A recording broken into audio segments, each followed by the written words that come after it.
Senator Brasso. So the legislation we apparently are going to be asked to vote on this week is called the Inflation Reduction Act. And in fact, it is the Inflation Increase Act. And we've seen here today why that is true. When you put taxes on the economy that fall to workers and fall to consumers and fall to shareholders, it increases inflationary pressures. Give you an easy example of this.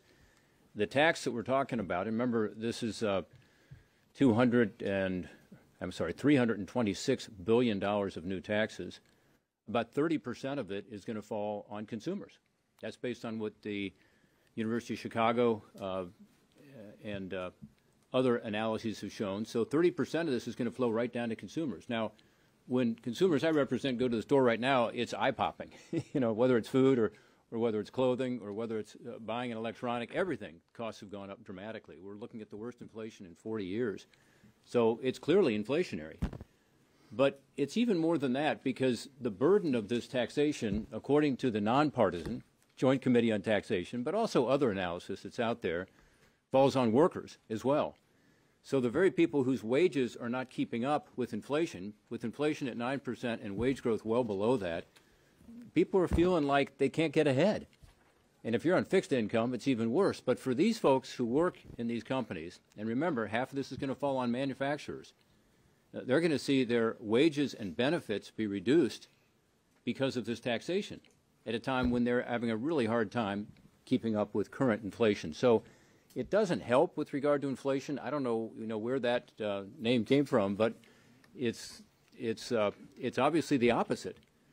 Now, there is a group called Penn Wharton Economic Studies, and they are often cited by the Democrats when they think that their work helps them. But they've looked at this thing on an objective basis and said, actually, in the first couple of years, it increases inflation, despite everything that's being said. So this is something that we Republicans are obviously going to block, but I hope you'll ask some tough questions, too. How can you call it the Inflation Reduction Act? We just spent a few $100 billion on research and development to help who? Manufacturers. To help ensure that America could be competitive in the global economy. This was the CHIPS Plus legislation that was just passed. So on the one hand, we're saying to manufacturers, we want to help you to become more competitive. On the other hand, we're saying to manufacturers, we're going to take away one of the benefits that encourages investment and economic growth. And by the way, we're not alone in this country. All of the other developed countries in the world also offer some kind of bonus depreciation. In fact, of the OECD countries, the top developed countries in the world, we're below the average already. We offer less than they do. So this puts us at a competitive disadvantage with countries around the world as well. It's just the wrong thing to do at the wrong time. Here's an alternative. We all recognize inflation's a problem. Let's work together.